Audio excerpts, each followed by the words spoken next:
Pour a cold one and sit back for an all-new episode of Pints and Quarts, presented by Craft Beer Nation. We have Rick from Coronado here with us, and we also have Sam Calagione from Dogfish Head. Hey, Randy. It's good to be here. Look at this beautiful crowd behind us. Look at that. There you go, Sam. Savor's pretty great. Man. Hey, Sam. Oh, that guy's having a 120. God bless you, brother.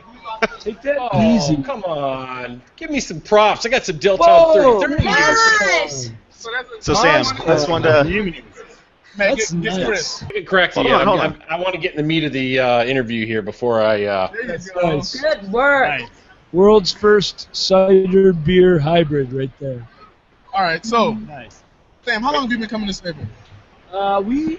As long as Savor's existed, we've been a lead sponsor. I'm guessing it's about 7 or 8 years that Okay. Savor's existed. And so would you say that this is one of your favorite craft beer festivals? Definitely. Hands down? Yeah, our brewery, we opened 20 years ago, and our whole focus was showing that beer's liquid food and using culinary ingredients in our beer and beers to pair with food. So it's dear to our heart to be at Savor and see Chef Adam and the BA putting as much attention into the pairings as the brewers are putting into their recipes. What beers are you guys pouring this year? We have Raison Bretta, which is a 100% Brett fermented and barrel-aged version of our Raison d'Etre. And we have Chateau Jiahu, which is the oldest fermented beverage in the history of mankind, 10,000-year-old recipe from China. But in my hand right now, I have a wonderful beer from my good pal, Rick, who's doing this. This is Meta.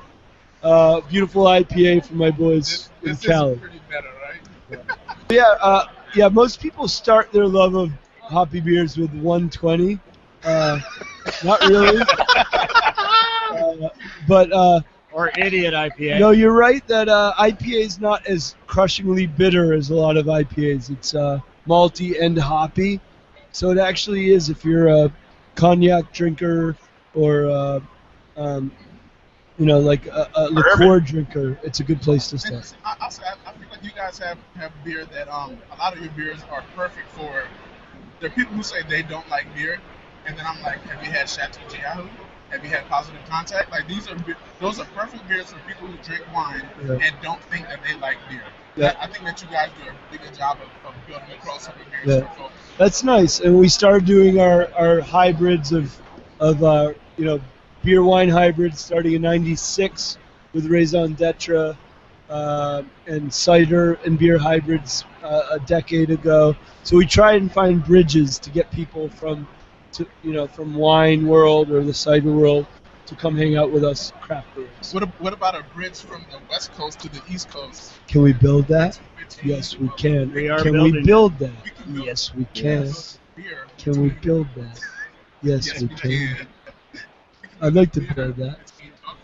Dogfish Head in Coronado. Yeah. How about that beer? Rick was super sweet to us. He hosted us when CBC was in his city maybe 8 or 9 years ago. Yeah. And he got to know and tolerate our then CFO and his good friend of his, our CEO, Nick Benz. Nick Benz. Good man. Wild man. Yep. So He's dealing with the city council. Yeah, we We're got open beach 99 right now, right? problems in Savory. Sam, I have one last question for you. And it's about the future of craft beer, and I kind of want both of you. Jetpacks. Beer power. I had the space beer from Nicosia. They took their yeast to space and I love it. I love brewed it. beer with it. There's a lot of talk about the beer market being saturated. I personally disagree, but I would like to get you guys' take on: do you think that the market's saturated, or do you think there's actually room for more breweries? Let Rick answer that first. Yeah, I don't see it saturated. I mean, the market share is growing faster than we can build breweries. So, as long as everybody keeps making good beer, yeah, there's a lot more people in the game. But as long as we're all making great beer, and the ones that don't, they will help them try to make better beer. And if they don't make better beer, then they're going to be weeded out of the market.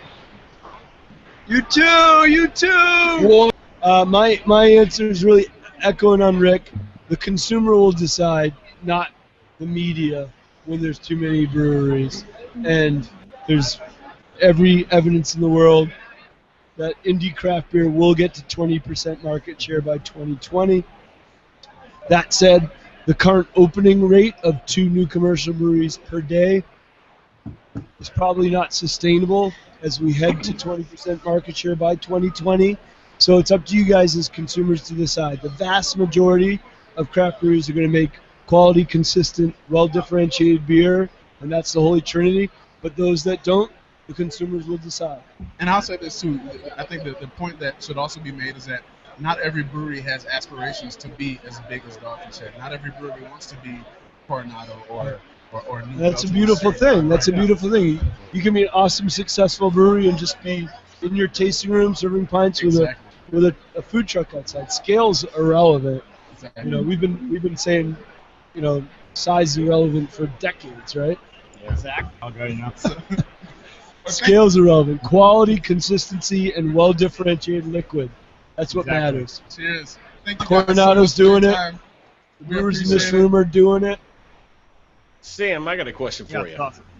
Yep. You've been all over the world gathering all these ancient recipes and ingredients and stuff. We've seen it on TV. We've seen it online. On your bucket list, is there a place on the earth that you have still yet to find that you want to go and just have a beer and enjoy the environment and the beer culture? I've not been to Asia. I think that's the last continent other than Antarctica. It's pretty stupid. Sorry to any military bases. They make beer up there? Yeah, they do. They melt ice. Down there. Other than that faux continent, I really want to visit Asia and brew something strange from Asia. Okay. So that's on my bucket list, is Asia.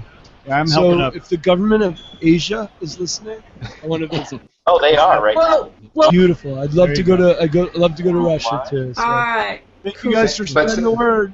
Yeah, but Sam, you should go to Japan. There's a very budding craft beer movement there. Some quality brewers, and they're drinking your beers and appreciating them. So I'm sure you could do a collab with Hitachino Nest or Coedo, some of the other really top-notch brewers there.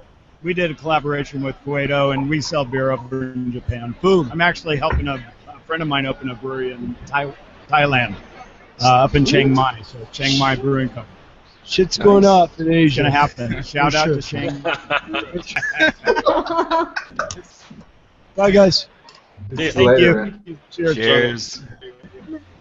Hello, I am Sam Calagione from Dogfish Head, and this is Pints and Quarts presented by Craft Beer Nation, a national Awesome. sensation.